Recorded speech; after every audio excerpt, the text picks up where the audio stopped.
नमस्कार, news are के खास कार्यक्रम में आपका स्वागत है। मैं हूं आपके साथ रूबी। ये तो हम सभी जानते हैं कि प्रयागराज में लगने वाले महाकुंभ मेले में बड़ा महत्व है। 144 वर्षों बाद पड़ने वाला ये कुंभ बड़े ही शुभ मुहूर्त में आया है। बता दें कि कुंभ 12 वर्षों बाद लग रहा है। कुंभ में देश विदेश से भी साधु संत और श्रद्धालु पहुंच रहे हैं। इसी तरह 13 अखाड़ों की पेशवाई निकाली जाती है। पेशवाई के बाद ही नागा, सन्यासी और आम जनता गंगा में स्नान करती है।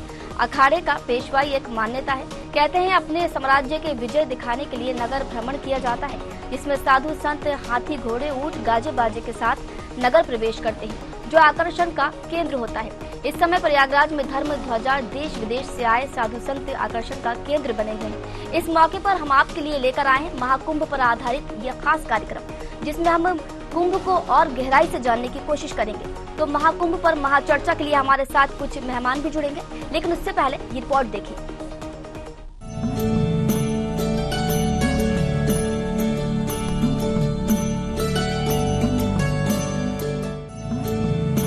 बारह साल में 3 गुना बड़ा महाकुंभ, 28 करोड़ ज्यादा श्रद्धालु आएंगे, 200 चार्टर्ड प्लेन उतरेंगे, पहली बार एआई से नजर।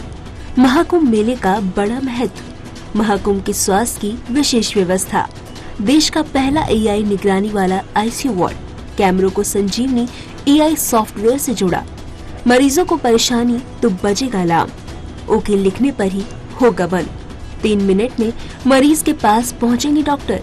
10-10 बेड के 2 आईसीयू वार्ड तैयार, वार्डों में लगाए गए 5-5 कैमरे। महाकुंभ नगर में चिकित्सा, स्वास्थ्य एवं परिवार कल्याण मंत्रालय उत्तर प्रदेश द्वारा स्थापित 100 बेड के सेंट्रल हॉस्पिटल, 10 बेड का एआई बेस्ड स्पेशल आईसीयू बनाया गया है, जिसकी मॉनिटरिंग हॉस्पिटल में तैनात डॉक्टर के साथ ही कैंटोनमेंट हॉस्पिटल और मेदांता लखनऊ की डॉक्टर्स टीम की ओर से किया जा रहा है। इस बारे में जानकारी देते हुए संयुक्त निदेशक स्वास्थ्य सह प्रभारी डॉक्टर विवेक कुमार मिश्रा ने बताया कि एडमिट पेशेंट की करंट स्थिति पर नजर रखने के लिए पूरे आईसीयू में उन्नत एआई सक्षम कैमरे लगाए गए हैं। 3 वरिष्ठ विशेषज्ञों की देखरेख में ये कैमरे मरीजों के स्वास्थ्य का आकलन करते हैं। हाँ, एक्चुअली हमारे पूरे जो है 8 सेक्टर हॉस्पिटल हैं 20-20 बेड के, जो पूरे 2500 सेक्टर में उनके देख के कि कहाँ पे हम बना सकते हैं। तो हमारे 8 सेक्टर हॉस्पिटल हैं 20-20 बेड के, और 2 इन्फेक्शियस डिजीज हॉस्पिटल हैं, यानी जो संक्रामक रोग चिकित्सालय हैं, वो भी 20 बेड के हैं। सामान्य रूप से वो जो है सेक्टर अस्पताल की तरह ही काम करेंगे, लेकिन अगर कोई ऐसी बीमारी हुई जिसमें हमें मरीज को बाकी लोगों से आइसोलेट करना पड़ा, अलग करना पड़ा, कोई इन्फेक्शियस डिजीज हुई, तो उसमें हम वो 20 बेड खाली करा के उसमें उनको करेंगे। और साथ में हमारे पास जो है 10 एफएपी हैं, फर्स्ट एड पोस्ट, जिस फर्स्ट एड पोस्ट को प्राथमिक स्वास्थ्य केंद्र के लिए रखा गया है। और हमारे पास 2 सब सेंट्रल हॉस्पिटल हैं 25-25 बेड के। सबसे अच्छी बात यह है कि ये कुंभ के इतिहास में पहली बार हुआ है कि हमारे सेंट्रल हॉस्पिटल, जिसमें आप खड़े हैं 100 बेड के, और 25-25 बेड के 2 सब सेंट्रल हॉस्पिटल पे हमने आईसीयू की व्यवस्था कर रखी है। यहाँ का आईसीयू कैंट जनरल हॉस्पिटल देख रहा है, और अरैल में जो हमारा सब सेंट्रल 25 बेड का हॉस्पिटल बनना है, उसका भी 10 बेड का आईसीयू कैंट जनरल हॉस्पिटल देख रहा है। और यहाँ पे जो हमारा आईसीयू है वो एआई बेस्ड कैमरे पे आधारित है।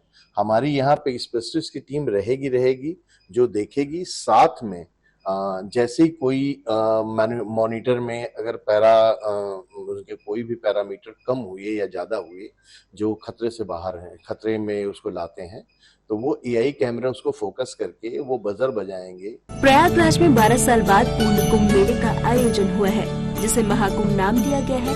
144 वर्षों बाद जिस शुभ घड़ी में कुंभ का आरंभ होने जा रहा है, इस मौके पर हमारे चैनल न्यूज आर ने महामंडलेश्वर स्वामी सोमेश्वर नाथानंद से खास बातचीत की, जहां उन्होंने कुंभ में स्नान के नियम को बताते हुए मां गंगा को पवित्र रखने की बात कही।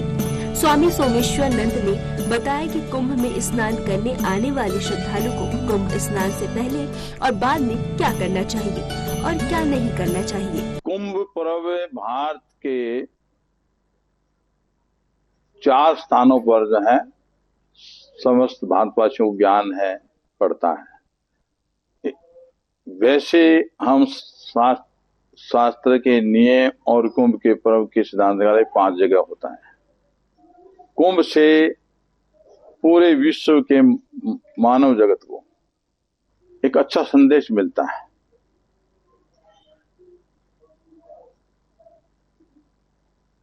तीर्थराज प्रयाग का जो कुंभ है वो एक विशेष कुंभ माना जाता है। उस समय मास की संक्रांति, माघ मास वहां का उत्तम मास माना जाता है। तीर्थ का त्रिवेणी का संगम ये मनुष्य को अच्छे विचारों के संगम की प्रेरणा देता है, अच्छी सोच की प्रेरणा देता है, प्रेम और सद्भावना की प्रेरणा देता है।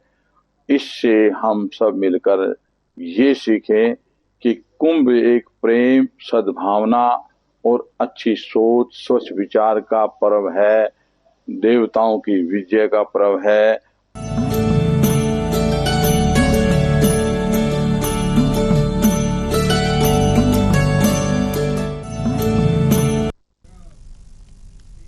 तो देखिए, मान्यता है कि महाकुंभ की महिमा और इसका आध्यात्मिक महत्व पौराणिक काल से ही चला आ रहा है। कुंभ के ऐसे महत्व और आध्यात्म पर आज हम बात करेंगे। हमारे साथ मेहमान जुड़ गए। सबसे पहले आपका परिचय करा देती हूँ। हमारे साथ के विश्वदेव राव राजनीतिक विश्लेषक जुड़ चुके हैं। सर, आपका बहुत बहुत स्वागत है। सर, सबसे पहले तो ये जानना चाहेंगे कि AI एक आधुनिक टेक्नोलॉजी का इस कुंभ में किस तरह से उपयोग किया जा रहा है? रूबी जी, इस बार सरकार ने बहुत वृहद व्यवस्था करी हुई है और वहां DGP साहब भी गए हैं प्रदेश के, उत्तर प्रदेश के। उन्होंने AI के ड्रोन कैमरे लगवाए हैं। AI से जो कैमरेज लगे हैं, नॉर्मल कैमरेज भी लगे हैं हॉस्पिटल में या पूरे कुंभ मेले परिसर में, वो सारे AI जनरेटेड है कि उसमें एक सॉफ्टवेयर जनरेटेड है कि कोई भी अगर अनैतिक गतिविधि दिखाई देती है तो तुरंत उसकी सूचना पुलिस को ऑटोमेटिकली मिलेगी। कोई अगर वहां हादसा होने की उम्मीद होती है तो उसकी जानकारी तत्काल प्रभाव से हो सकती है। होता क्या है, जब आप कोई आदमी कैमरे पे बैठता है, एक स्क्रीन देखता है सिक्योरिटी में, तो उसको देखने में हो सकता है देर लगे। AI से फायदा क्या होता है कि वो तत्काल वो भाप लेता है कि क्या होने वाला है और उसकी सूचना तत्काल अधिकारियों और व्यक्तियों को पहुंच जाती है, जिससे जल्द से जल्द कार्रवाई सुनिश्चित हो सके। अभी आपने डॉक्टर साहब को भी सुना, डॉक्टर साहब ने भी आपको बताया कि हमारे यहाँ जो कैमरे लगे हैं हॉस्पिटल के अंदर, उसमें भी यह सॉफ्टवेयर इंस्टॉल्ड है, जिससे हमें तत्काल मरीज के बारे में या कोई भी हादसा हो रहा है तो उसकी सूचना तत्काल मिल जाएगी। जी रूबी जी। ठीक, राव साहब, यूपी के जो मंत्री हैं SP बघेल, उनका कहना है कि आप सिर्फ महाकुंभ में डुबकी लगाइए और बाकी सब कुछ योगी जी पर छोड़ दीजिए। क्या वाकई ऐसा है कि सिर्फ डुबकी लगाइए और योगी जी पे छोड़ दीजिए? रूबी जी, मैं आपको अगर बताऊं डिटेल में क्या क्या व्यवस्था करी गई है तो आप समझिए, छोटी सी चीज, वहां पर स्टील प्लेट्स और बैग, पेपर बैग बांटे जा रहे हैं, पर्यावरण को संरक्षण किया जा रहा है। दूसरी तरफ जो प्लास्टिक है वो बिल्कुल मना कर दिया गया है। उसके अलावा उस जो बच्चे आएंगे, क्योंकि आप जानते हैं फरवरी मार्च में एग्जाम भी है, बोर्ड के पेपर भी होते हैं स्कूलों में, तो उसके लिए क्या व्यवस्था करेंगे? 5 अस्थायी स्कूल खोले गए हैं वहां पर, जिसमें बच्चों को उनकी पढ़ाई हो सके। ये इस तक की चिंता करी है योगी सरकार ने। उसके अलावा अगर आप बात करें तो वहां पर कला, नाटक और संगीत बच्चों को सिखाने के लिए उसकी भी व्यवस्था करी गई है। उसके आगे अगर देखेंगे तो आप जानते हैं उत्तर प्रदेश में टूरिज्म कितना डेवलप हो गया है पिछले सालों से। एक आंकड़ा निकल के आया था कि 98 करोड़ इस साल लोग आएंगे दर्शन करने, दर्शनार्थी आएंगे उत्तर प्रदेश में जी। उसके तहत उत्तर प्रदेश पर्यटन विकास निगम है, उसने एक और व्यवस्था करी है कि जो लोग महाकुंभ में आ रहे हैं प्रयागराज, उनको वो अयोध्या और वाराणसी, ये दोनों जगह भेजने की व्यवस्था भी करवा रहे हैं। उसके लिए बसें चल रही हैं, कई गाड़ियां भी व्यवस्थित करी है, टैक्सी। और उसी में एक चीज और, मिर्जापुर और विंध्याचल, ये और चित्रकूट, ये जो पूरी बेल्ट है, इसको भी जोड़ने की कयास लगाई जा रही है और वहां उचित व्यवस्था करी जा रही है। मेरी कल ही RTO बनारस से उनसे बात हुई थी, तो बोले हम बहुत ही गंभीर हैं और बहुत वृहद व्यवस्था कर चुके हैं लोगों के आने। जी ठीक है विश्वदेव जी, आपके पास लौटेंगे। हमारे साथ हमारे संवाददाता नन्हे सिंह भी जुड़ चुके हैं।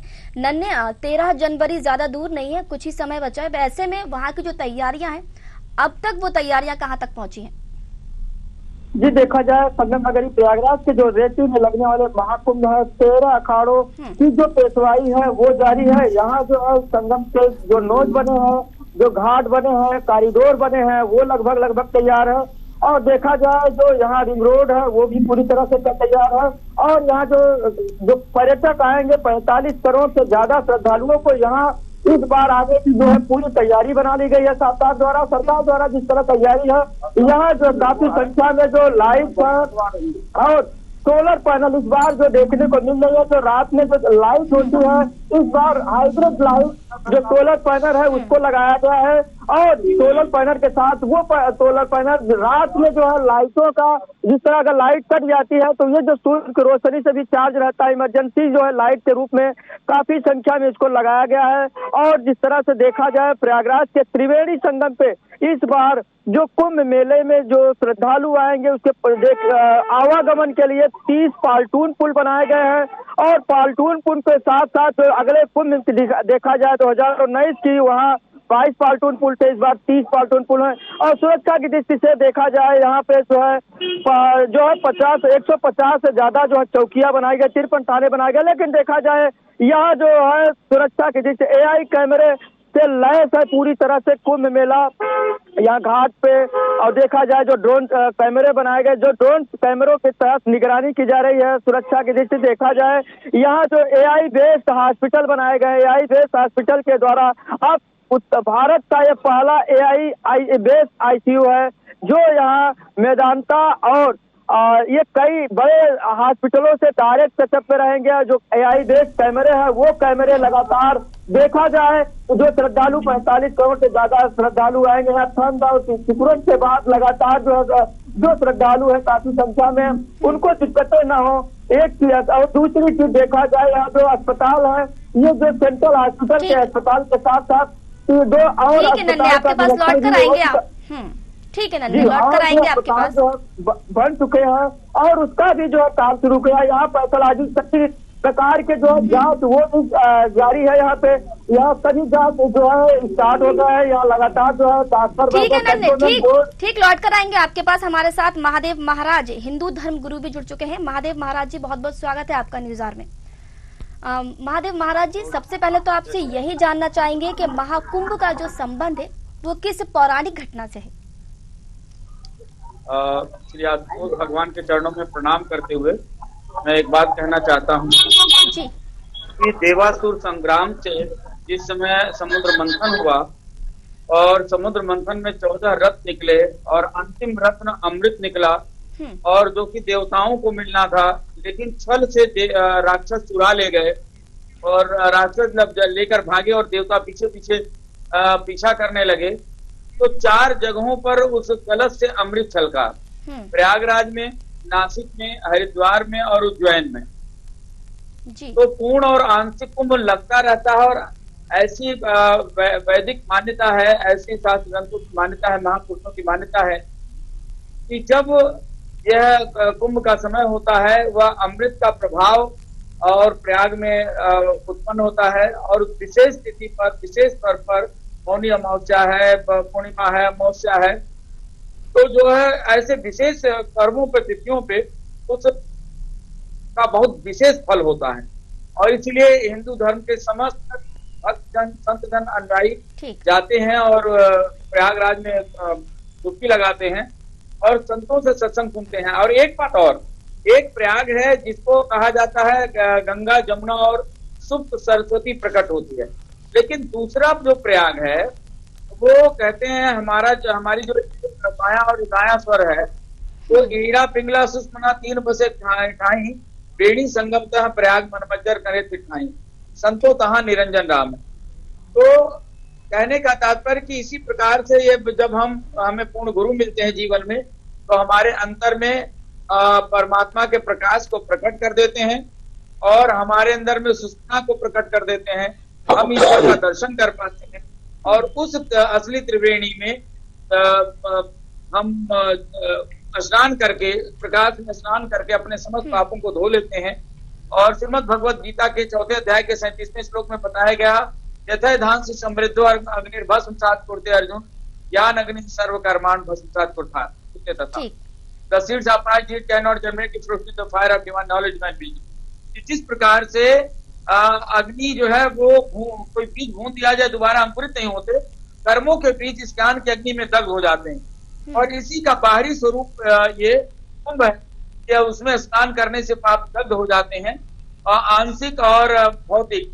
लेकिन अधिदैविक, अधिभौतिक और आध्यात्मिक जो पाप हैं वह ज्ञान की अग्नि में दग्ध होते हैं। इसलिए पूर्ण संत से मिलना चाहिए साधकों को, और पूर्ण संत से मिलकर और इस ज्ञान की गंगा में स्नान करके अपने पापों को धो लेना। महाराज जी, आपसे जानना चाहेंगे, जिस तरीके से आपने बताया कि आस्था की डुबकी लगाने से जो पाप है वो धुल जाते हैं, तो 12 साल के बाद ये महाकुंभ आता है, हमने आस्था की डुबकी लगाई, पाप हमारे धुल गए, इसके बाद दोबारा पाप कर लिया और फिर 12 साल की डुबकी लगा दी, 12 साल बाद फिर हमारे पाप धुल जाएंगे, क्या ऐसे ही कुछ होता है? देखिए, एक बात और बता दूं मैं आपको कि लोग ऐसा समझते हैं, लेकिन ये नहीं जानते कि ये तो एक प्रतीक रूप में है। और भगवान श्री कृष्ण स्वयं गीता में कहते हैं कि असली जो पाप को धोने का मार्ग है वो है 4 अध्याय के 37वें श्लोक में कि वो ज्ञान की अग्नि में दग्ध होते हैं कर्म।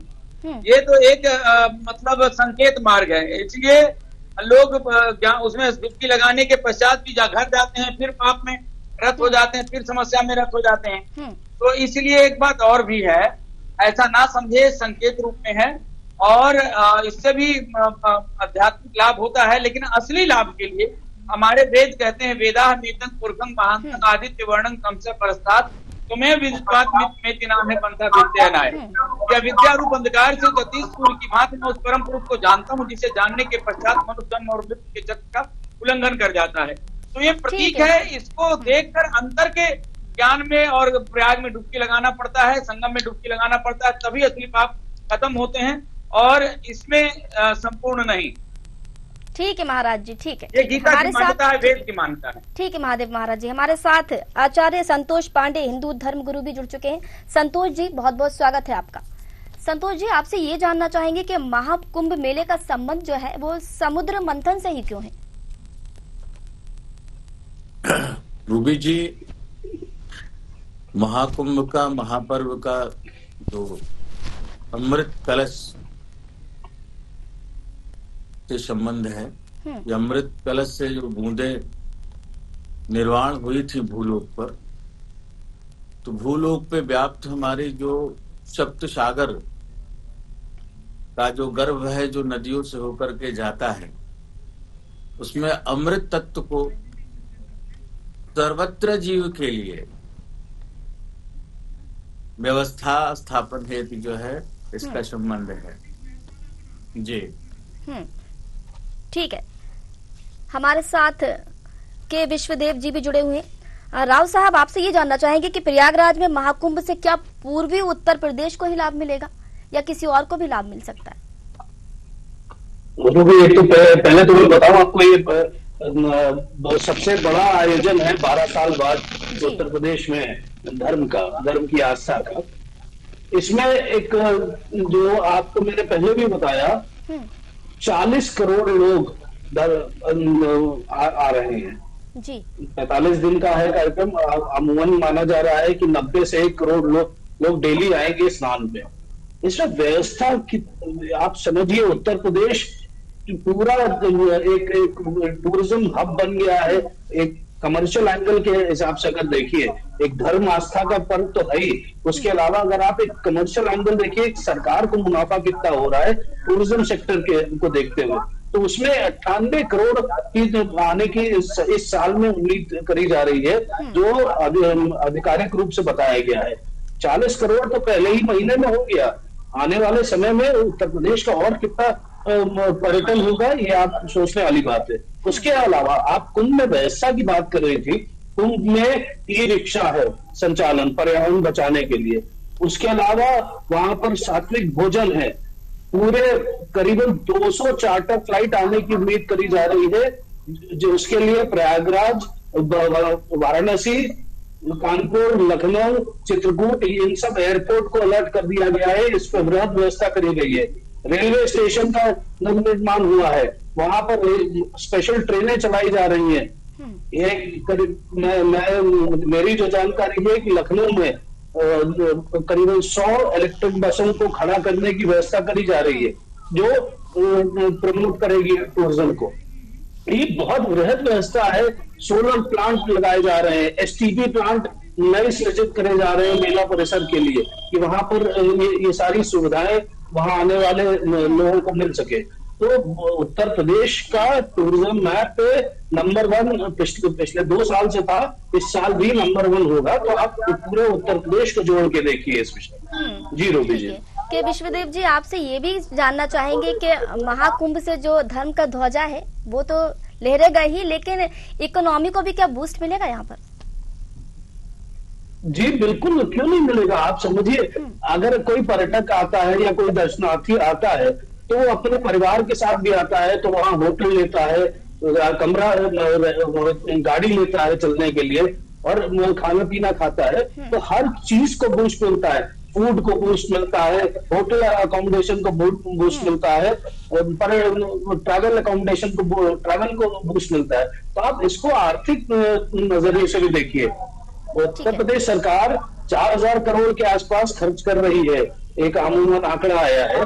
और आप सोचिए 40 करोड़ लोग अगर आ रहे हैं, तो पर इंसान अगर 2 दिन का भी देखिए 2000 रुपए के हिसाब से, तो कितना आंकड़ा हो जाता है, ये आपको अंदाज लगा लीजिए। तो मैं समझता हूँ ये धर्म आस्था का पर्व है ही, और इकोनॉमी उत्तर प्रदेश की बूस्ट करने का भी पर्व। ठीक है राव साहब, ठीक है।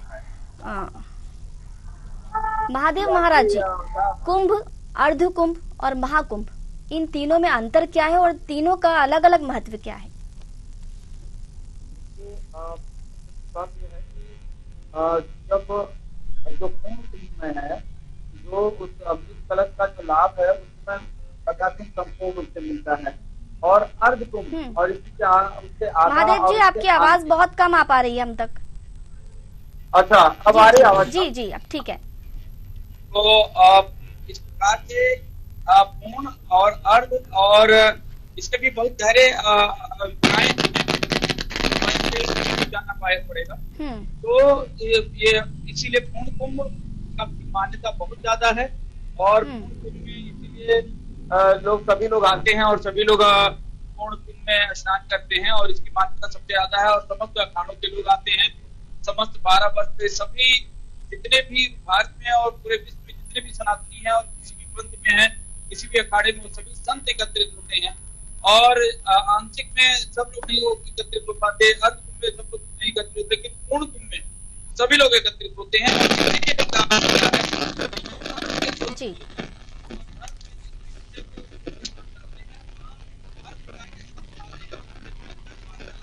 ठीक है महादेव महाराज जी, आपकी आवाज नहीं आ पा रही है, आपके पास दोबारा लौटेंगे। हमारे साथ संतोष पांडे भी जुड़े हुए हैं, धर्मगुरु। संतोष जी, कुंभ मेले में शाही स्नान का मतलब क्या है, इसका महत्व क्या है, और इस बार प्रयागराज में कितने शाही स्नान होंगे?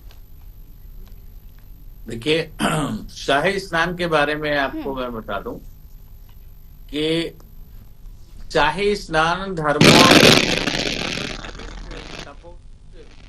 लोगों के लिए यह एक वरीयता है कि जो सप्तऋषि शक्ति होती है, तो सप्तऋषि शक्ति जो है आकर के पुण्य क्षेत्र में, अमृत क्षेत्र में प्रथम प्रवेश करती है, और उसका आशय सिर्फ ये रहता है कि यदि किसी भी प्रकार का विषाक्त कुछ भी है तो उसका भी हरण किया जा सके शक्तियों से। और यह 26 आगामी फरवरी मास तक ये कुंभ चलेगा, ठीक है ना, महाशिवरात्रि के पर्व तक चलेगा कुंभ, ठीक है। अब जो जो प्रमुख तिथियां होती हैं, जैसे मौनी अमावस्या की तिथि है, या संक्रांति की प्रमुख तिथि है 14 तारीख, ठीक है, तो इन पर अमृत वर्षा स्वच्छंद रूप से पड़े, निर्वाण रूप से पड़े, और जो जनमानस है उसके कल्याण के लिए वह जल शुद्ध और पवित्र तो है ही, लेकिन यदि किसी प्रकार का उसमें विषाक्त है तो वह विषाक्त को नष्ट करने के लिए शाही स्नान की व्यवस्था दी गई है, जिसमें संतों को, नागाओं को, ऋषियों को, विद्वत जनों को, बटुक जनों को इसमें वरीयता दी जाती है। जी जी ठीक है। संतोष जी, प्रयागराज में होने जा रहा महाकुंभ सर्वहरा वर्ग का मेला है। ये अकेली जगह है जहां कोई मूर्ति नहीं है और केवल नदी में आस्था की डुबकी लगाई जाएगी। देखिए, यहाँ ये जो कुंभ नहीं है, ये महाकुंभ है। जी बिल्कुल, ठीक है। और महाकुंभों के बाद होता है इसका एक श्रेष्ठ होता है सिंहस्थ, जो 2028 में अवंतिका में होगा, उज्जैनी में। तो महाकुंभ का यह जो संगम है धरा पे, इस जिस नक्षत्र में इस बार का महाकुंभ है, उसका योग 144 वर्ष बाद बना हुआ है। ठीक है। तो यह आम जनमानस के लिए कल्याणकारी है, विश्व के लिए कल्याणकारी है, राष्ट्र के लिए कल्याणकारी है। और जो आपने नदियों की बात कही, तो इसमें दो नदियां हमारी जो है दृश्य रूप में है, गंगा और यमुना, और सरस्वती अदृश्य रूप में, धारा पे अदृश्य है, लेकिन धारा के भीतर ही वो दृश्य है। आप नासा जैसे वैज्ञानिकों ने इसकी भी तो घोषणा कर दी कि अंतर जहां से सरस्वती नदी जहां से निकली हुई है, ठीक है, वो अदृश्य रूप से धरा के भीतर से वहां पे आकर के संगम स्थान पे अपने को स्थापित की हुई हैं। जी। तो जो नदियों का और इस महाकुंभ में जो आपने बोला कि एक वर्ग विशेष की बात है, या वर्ग का नहीं, कुंभ जो होता है वो कुंभ अहंकार से मुक्त। आप नॉर्मल एक कुंभ देखिए, उसके अंदर कोई अहंकार नहीं रहता, वो सामान्य रहता है। वह सिर्फ दाता, समान रूप से दाता और समान रूप से ग्राही। तो जिस आस्था में आप उसमें डुबकी लगाएंगे कि आपके जीवन के सर्वत्र पाप नष्ट हो, रोग नष्ट हो, कष्ट नष्ट हो, आपके मन में यदि कोई राष्ट्र के प्रति या किसी व्यक्ति के प्रति यदि कोई द्वेष है, उसका सर्वनाश हो, तो उन सारी चीजों का समन होता है। और कुंभ से वह अमृत प्राप्त होता है जिस अमृत की आपको आवश्यकता है। यानी यदि आपका चरित्र दूषित है तो डुबकी लगाने से मन की पवित्रता आपकी निर्मल होगी।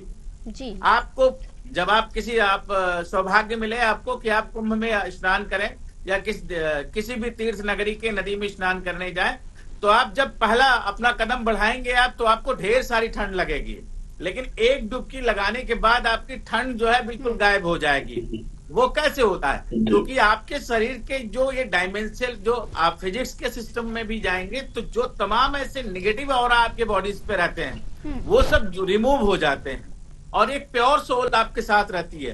तो महाकुंभ का जो संगम है और दैव योग है कि इसमें व्यक्ति जाता है और इसमें डुबकी लगाने से वो किसी भी जाति धर्म व्यक्ति का हो, क्योंकि ये औषधि है, इसका कोई धार्मिकरण नहीं है, ये सिर्फ हिंदू का त्योहार नहीं है, ये संसार के सभी जीव वर्ग का त्योहार है।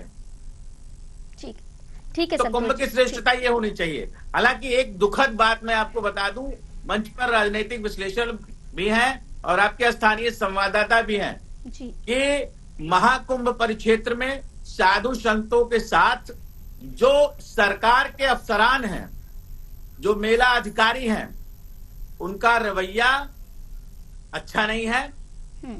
और यदि वो स्थापित करना चाहते हैं कि ये धर्म की व्यवस्था है, धर्म अधिष्ठान संसार से कल्याण की सोच की व्यवस्था है, तो इसमें ये वहां के अधिकारियों को एक बार थोड़ा सा संज्ञान रखना चाहिए।